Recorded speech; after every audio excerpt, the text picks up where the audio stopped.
ang duda mga kababayan ni Senate Committee, Blue Ribbon Committee Chairman, Ping Lacson. Kaya nagkakabulon-bulon. Sabi rito sa report ng News 5, was he just made to sign a prepared affidavit that he read during the committee hearing and by whom? Alams na kung sino nagpapirma. At saka security detail noong 2022 ni Sara Duterte. Tapos, kiniklaim niya, security detail daw siya ni Kong Salde noong Kong Saldi ko noong 2024. Dininay na. Wala man na niya ang ganyan. Noong ika-25 ng September 2025, napanood ko sa YouTube si Orly Regala Gutesa. Sa kanyang pag-arap sa Senate Blue Ribbon Committee, dito ay narinig kong binanggit niya ang aking pangalan bilang nagpapagang mga balita at pagtalakay sa mga isyu ng lipunan. Bulsa! Opinyon, banat at paglalantad sa katotohanan. Bulsa! What you see is what you get. You decide. Ito mga kababayan, si Dante Maratillas. Dito muna tayo sa ating podcast, Live with Dante M.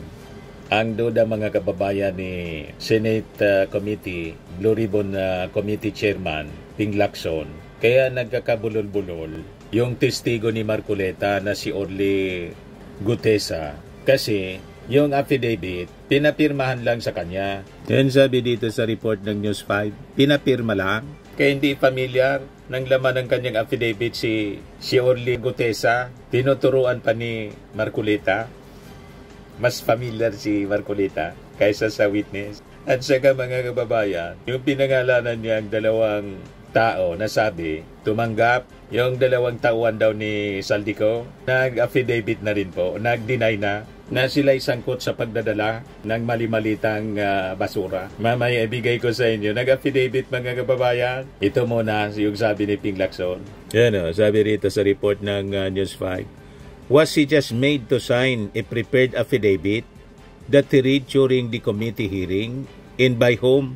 Alams na kung sino nagpapirma. Yung notaryo, piki. Sunog na sunog yung testigo mga kababayan ni Marcoleta. Kaya siguro, hindi kasama si Martin Romualdez sa inirekomendang kasuhan kasi yung testigo ni Marcoleta linking Martin Romualdez, nasunog yung testimony, yung pagkatao.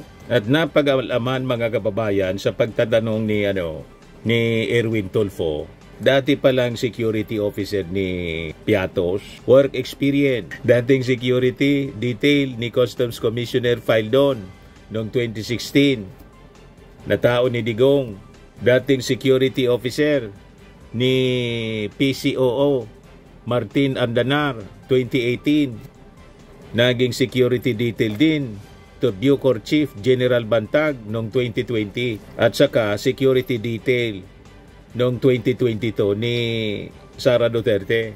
Tapos, kiniklaim niya, security detail daw siya ni Kong Salde noong Kong Saldi ko noong 2024. Dininay na. Wala man na niya ang ganyan. Hindi daw security ito ni Saldi ko.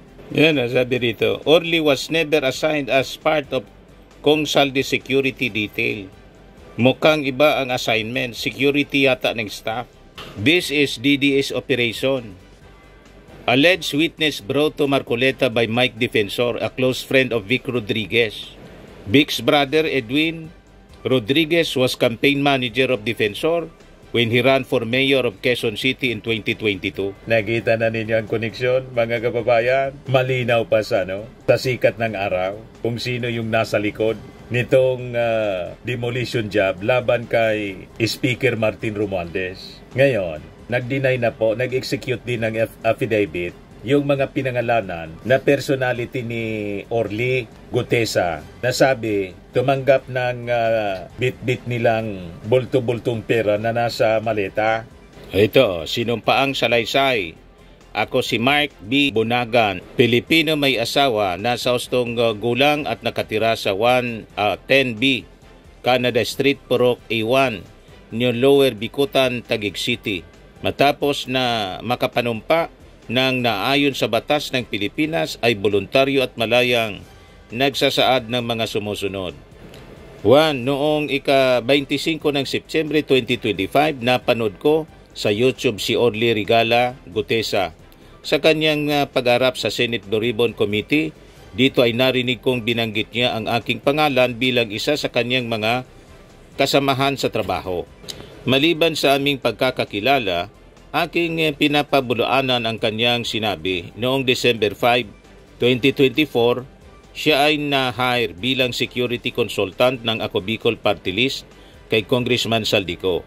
Ang katotohanan po ay kami ay nagkasama bilang personal assistants ng iba pang mga kapamilya ni Congressman Saldico mula ika-1 ng Pebrero 2025 hanggang siya ay di na pumasok noong Agosto 2025. Sa buong panahon na kami magkasama sa trabaho, wala akong natatandaan, naririnig o nababasa ukol sa umano'y pagdadala ng mali-malitang pera sa iba't ibang lugar. Wala rin ni isang pagkakataon na kami ay nagdala o pinagdala ng maleta ng pera sa anumang lugar, lalo na sa 56th floor ng Horizon Residences, Taguig City at 42 McKinley Street, Taguig City, tulad ng sinasabi ni Orly Rigala Gutesa.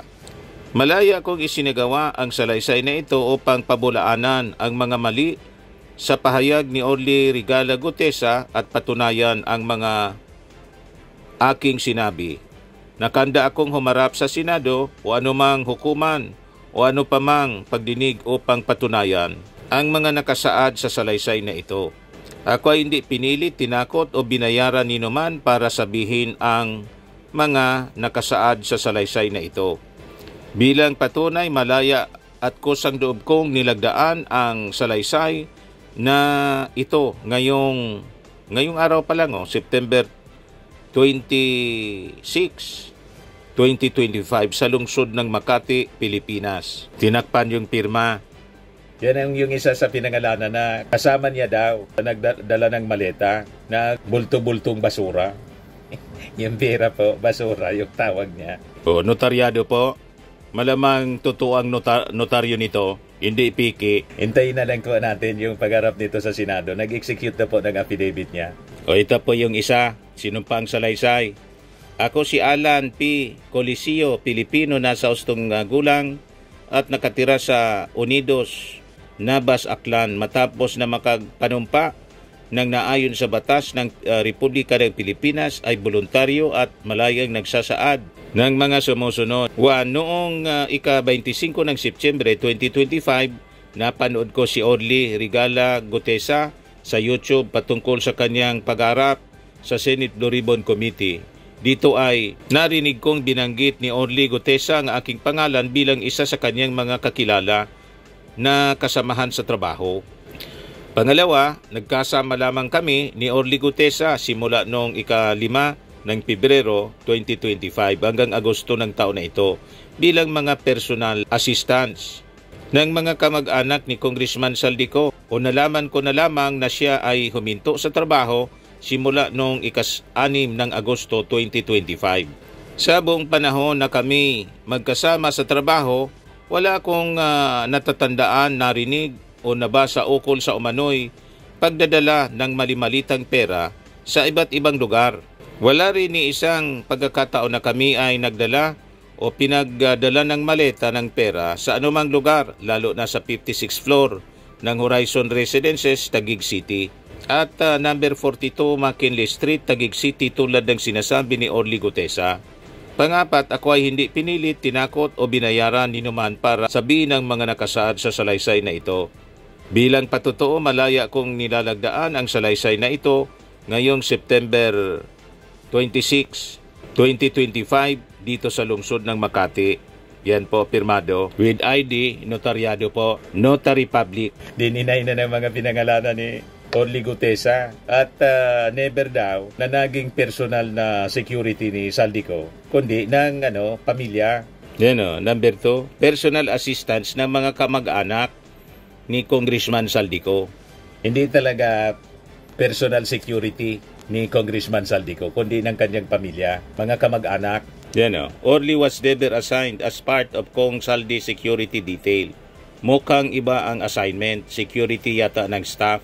Baka inassume lang niya na personal security siya ni Aldico. Ang inamin niya mga kababayan, nang tanongin ni Erwin Tulfo, ito po, yan ang work experience niya.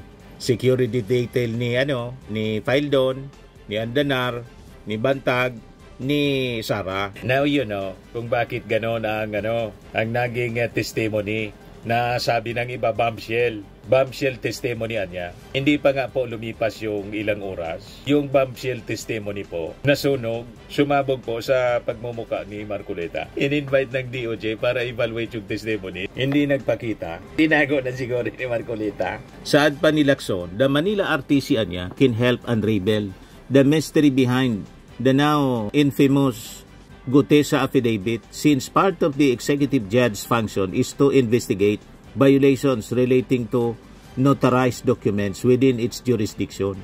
Kasi napag-alaman, nagreklamo yung abogado na ginamit yung pangalan. Fraudulent niya yan. Hindi ako ang nag-notarize niya. Na-booking agad kaya nagtago muna. Baka tuluyan ng magtago. Ito pala yung nag-execute kanina ng affidavit na pinabulaanan yung mga sinabi ni Gutesa. Firmax Framing and Lifting Cream, pinapahid po sa mga pulses in affected area. Mainam po sa paninigas ng mga kaso-kasuan. Ito naman po, Automax Radiant Serum. Sa mukha naman yung application, anti-aging po siya. You will look 10 years younger than your age. Sa mga cancer patients naman po, baka lang gusto ninyo itong itry. Naing siya red mixed fruit drink. Hindi mo po siya gamot, food supplement siya. Kaya lang, gawa siya mga kababayan sa goji berry. Yung goji berry may anti-cancer properties. O ngayon, yung mga inquiries ninyo, dumiritso na lang kayo sa aming messenger sa Facebook para masagot namin agad. Ayos pa?